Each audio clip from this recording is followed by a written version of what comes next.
Good afternoon, everyone. Better get online so we can start quickly.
वस्सलाम everyone.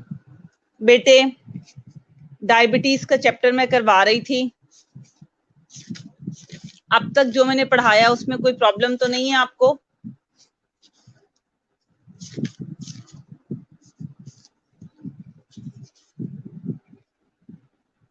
Good afternoon बेटे, good afternoon everyone. अच्छा बेटे, आगे मैं स्टार्ट करवाने लगी हूँ treatment of non insulin dependent diabetes mellitus. ठीक है, पहले हमने ऑरल प्रेपरेशंस पढ़ी, अब हम नॉन इंसुलिन डिपेंडेंट जो है वो डायबिटीज मिलेटस में क्या क्या चीजें इस्तेमाल होती हैं वो हम करेंगे। आज मैं सिर्फ आपकी क्लास बहुत शॉर्ट सी लूंगी और उसका है कि ये 2-3 क्लासेस में थोड़ा सा क्लैश आ रहा है। ये क्लास मैं जल्दी से आपकी लेके एक दो और जो है वो मुझे वाइंड अप करनी है और इंशाल्लाह ताला फिर नेक्स्ट वीक से आई गेस आपकी मंडे से ईद हॉलीडेज भी हैं, स्टार्ट हो जाएंगी, वो मैं अनाउंस कर दूंगी फिर ग्रुप में। मेरा ख्याल है मैं जुबैदा ने कर ही दी होंगी। रमजान के बाद टाइम टेबल अपनी जगह पे वापस आ जाएगा और फिर ये जो थोड़े बहुत रमजान की वजह से टाइमिंग अर्ली हो गई है या क्लैशेस हैं, ये इंशाल्लाह फिर सॉर्ट आउट हो जाएंगे। अब हार्डली मैं आपकी मैक्सिमम 2 बजे तक क्लास लूंगी। ठीक है, तो you have like 15 to 20 minutes, kindly let's wind it up. अच्छा, यहाँ पे लिखा हुआ है ट्रीटमेंट ऑफ इंसुलिन डिपेंडेंट। इसको ट्रीटमेंट ऑफ इंसुलिन डिपेंडेंट नहीं, नॉन इंसुलिन डिपेंडेंट कर लो। इंसुलिन से ऊपर नॉन लिख लो। अब हम आ रहे हैं ऑरल हाइपोग्लाइसेमिक एजेंट्स की तरफ। ठीक है, यानी कि ऑरली जो हम दवाइयां खाते हैं जो कि शुगर लेवल को नीचे लेके आती हैं, वो कौन कौन सी हैं? Oral hypoglycaemic agents are useful in the treatment of non insulin diabetes. ठीक है, these patients usually develop diabetes after age 40 years. Oral hypoglycemic agents should not be given to insulin dependent diabetes. 40 साल के बाद normally जो है जिनको हो जाती है ये इंसुलिन नॉन इंसुलिन डिपेंडेंट, यानी कि इसमें इंसुलिन नहीं हमें देनी पड़ती, इसमें दवाइयों से ही काम चल जाता है। तो ये वाली दवाइयां वहां पर देनी चाहिए जहां पर के लोगों को इंसुलिन के बगैर ट्रीट किया जा सकता है। जहां पर लोगों को इंसुलिन के साथ ट्रीट किया जा सकता है वहां इसको देने की जरूरत नहीं है। आगे इसकी क्लासिफिकेशन है, ये सारी की सारी आपने ऐसे ही करनी है और ये बहुत इंपॉर्टेंट है। पहले क्लास है सल्फोनाइल यूरियाज, उसमें फर्स्ट जनरेशन है। ड्यूरेशन इन आवर्स याद करने की जरूरत नहीं, सिर्फ ड्रग्स के नाम पता होने चाहिए, जिसमें टोलब्यूटामाइड है हमारे पास, फिर हमारे पास क्लोर प्रोपामाइड है। ये जो PR है ना, इसके बाद O आता है, क्लोर प्रोपामाइड। ठीक है, और उसके बाद हमारे पास आगे है बेटे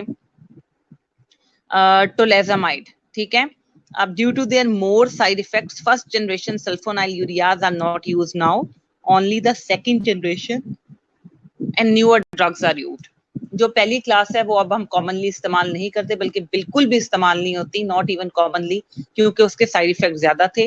अब सल्फोनाइल यूरियाज में जो न्यू एजेंट्स आ गए हैं उसको हम कॉमनली यूज करते हैं, जिसमें ग्लिबेनक्लेमाइड है, ठीक है, ग्लिमीप्राइड है, ग्लिपिजाइड है और ग्लाइक्लाजाइड है। ये सेकेंड जनरेशन में आती हैं। फिर अलहदा से एक और क्लास है बिगवेनाइड्स, उसके अंदर मेटफॉर्मिन आती है, ग्लूकोफेज जो है, फिर अल्फा ग्लूकोसाइडेज इनहिबिटर्स। ठीक है, इसके अंदर हमारे पास आ जाती है ए कार्पोज और मिग्लिटोल। इंसुलिन सेंसिटाइजर्स में हमारे पास स्ट्रोग्लिटाजोन आती है और non sulfonyl urea insulin stimulators में रीपेक्लिनाइड आती है। ठीक है, ये सारी वो ड्रग्स हैं जो कॉमनली इस्तेमाल होती हैं नॉन इंसुलिन डिपेंडेंट डायबिटीज मरीजर्स के लिए। सल्फोनाइल यूरियाज पे आते हैं, इसका मोड ऑफ एक्शन क्या है? They stimulate insulin secretion from pancreatic beta cell. जो पेनक्रियाज में बीटा सेल्स हैं उसको ये स्टिमुलेट करते हैं, वहां से इंसुलिन सिक्रीट होती है। ये डिक्रीज करते हैं हिपेटिक ग्लूकोनियोजेनेसिस। ठीक है, ग्लूकोनियोजेनेसिस है सिंथेसिस ऑफ व्हाट? ग्लूकोज, तो उसको ये डिक्रीज करते हैं लिवर के अंदर, और इंसुलिन की डिग्रेडेशन जो लिवर के अंदर होती है उसको भी कम करते हैं। ये एनहांस करते हैं peripheral utilisation of glucose in muscle and fat cells by increasing insulin receptor binding sites. They reduce serum glucagon levels. इसके इंडिकेशंस में क्या है? Non obese, non insulin dependent diabetic patients and insulin resistant diabetes. ये use होती है हमारे पास उन diabetes patients के अंदर जो कि ओबीज नहीं होते, मोटे नहीं है। ठीक है, वहां पर हम इसको इस्तेमाल करते हैं, ओवरवेट नहीं है। और ये क्या काम करती है, कैसे एक्ट करती है, इंसुलिन ने जो जिसकी तोड़फोड़ होनी होती है लिवर में उसको कम कर देती है, और ग्लूकोज जो ग्लूकोनियोजेनेसिस है जिसमें कि ग्लूकोज की प्रोडक्शन होती है हेपेटिक सेल्स के अंदर, उसको भी कम कर देती है। तो देखो ना नया बनने दे रही है और ना इंसुलिन को डिग्रेड होने दे रही है। फिर स्टिमुलेट करती है बीटा सेल से इंसुलिन की सिक्रीशन को, ठीक है। ग्लूकागोन लेवल को भी सीरम में काम करती है क्योंकि वो भी ग्लूकोज लेवल को इंक्रीज करने में अहम किरदार अदा करते हैं। और जो पेरिफ्रीज में यूटिलाइजेशन होती है मसल्स में, ठीक है, हम ग्लूकोज की और फैट सेल्स में, तो ये क्या करती है, ये उसको बढ़ा देती है रिसेप्टर बाइंडिंग साइट्स में, ताकि जो है वो ज्यादा से ज्यादा यूटिलाइज हो जाए और ब्लड के अंदर कम रहे। एडवर्स इफेक्ट्स में आ जाता है hypoglycaemia, GIT disturbances, cholestatic jaundice, jaundice की टाइप है ये, एलर्जिक स्किन रिएक्शंस हैं, वाटर इंटॉक्सिकेशन है, एंड हाइपोनेट्रीमिया है, ओबेसिटी और कार्डियोवास्कुलर कॉम्प्लिकेशंस, ये सब इसके साइड इफेक्ट्स में आ जाते हैं। अगली क्लास में हम आते हैं, अगली क्लास है हमारे पास बिगबेनाइड्स।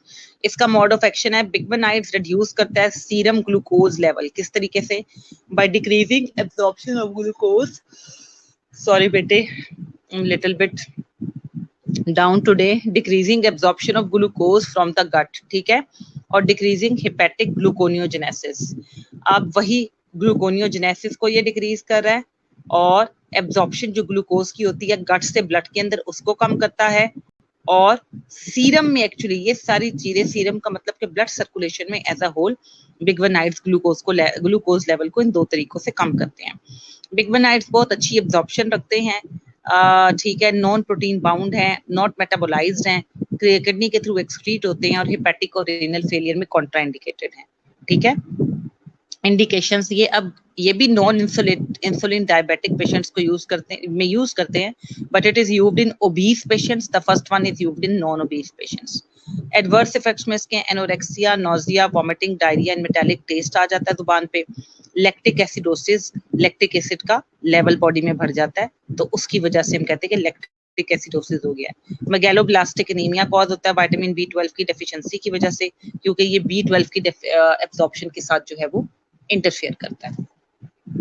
आगे है बेटे मेरे पास next class alpha glucosidase inhibitors. इसमें ए कार्बोज आ जाता है हमारे पास। इसका मैकेनिज्म ऑफ एक्शन ये है कि ए कार्बोज जो है वो इनहिबिट करता है अल्फा ग्लूकोसाइडेज, एक एंजाइम है जिसका काम क्या है, इंटेस्टिनल ब्रश बॉर्डर के अंदर ये एंजाइम क्या करता है, डिक्रीज करता है absorption of starch and disaccharides को। कॉन्सिक्वेंटली क्या होता है कि पोस्ट पेरेंड्रियल यानी खाने के बाद, ठीक है, जो राइज होता है ना ब्लड ग्लूकोज में, ये उसको कम कर देता है। देखो जितना स्टार्च और डाइसैकेराइड कम एब्जॉर्ब होंगे गट से, तो उतना कम इंसुलिन सिक्रीट होगी, क्योंकि उतना कम लेवल आ गया ग्लूकोज का जो है वो ब्लड के अंदर। तो इस वजह से खाने के बाद जो एक ग्लूकोज शूटअप होता है ये उसको डिक्रीज करता है। ये इंसुलिन को कोई सिक्रीट नहीं करवाता, ठीक है, उसको स्टिमुलेट नहीं करता, मतलब कि ज्यादा इंसुलिन सिक्रीट हो, क्योंकि इंसुलिन रिसेप्टर पे इसका कोई इफेक्ट नहीं है, लेकिन पोस्ट पेरेंड्रियल जो एब्जॉर्प्शन होती है ना स्टार्च एंड डाइसैकेराइड की, ये उसको कम करवाता है। हाइपोग्लाइसीमिया ये कॉज नहीं करता। ये मोनोथेरेपी यानी कि अकेला भी दिया जा सकता है, और इसको दूसरे ऑरल एजेंट्स के साथ या इंसुलिन के साथ भी कंबाइन करके इस्तेमाल किया जा सकता है। आपने देखा होगा अक्सर लोग इंसुलिन भी ले रहे होते हैं, कुछ टैबलेट्स भी ले रहे होते हैं, क्योंकि उनकी मैनेजमेंट में दोनों चीजों की जरूरत पड़ती है। ये पोली एब्जॉर्ब्ड है इंटेस्टाइन से, और फ्लैचुलेंस कॉज करता है डायरिया एंड एब्डोमिनल क्रैम्प। उसके बाद हम आते हैं non sulfonyl urea insulin stimulators पे, ठीक है। इसमें हमारे पास आ जाता है रीपेग्लिनाइड। इसका मोड ऑफ एक्शन क्या है, repaglinide is not a sulfonylurea, it binds to the ATP sensitive potassium channels of the pancreatic beta cells causing the release of insulin, ठीक है। अब ये क्या करता है, ये सल्फोनाइल यूरिया नहीं है, ये जो पोटाशियम चैनल्स हैं जो एटीपी सेंसिटिव हैं, जो एटीपी की वजह से खुलते हैं, ये वहां पे जाके कंबाइन करता है पेनक्रियाटिक सेल्स में, और इंसुलिन की रिलीज को जो है वो एनहांस कर देता है। रीपेग्लिनाइड भी ऑरली वेल एब्जॉर्ब्ड होता है, और नॉर्मली 3 दफा मील के साथ दिन में खाना पड़ता है, और बाकी इसकी हाफ लाइफ के बारे में करने की जरूरत नहीं है।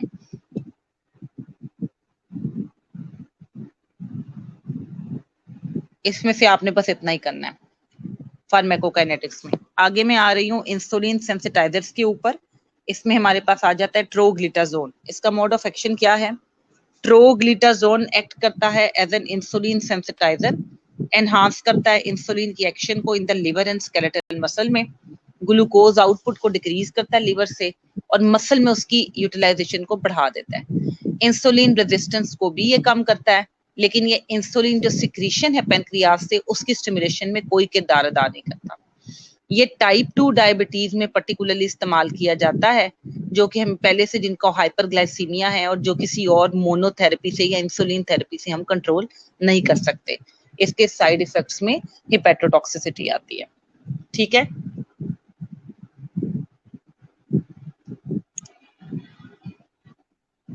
ये यहाँ तक वाइंड अप हो गया बेटे।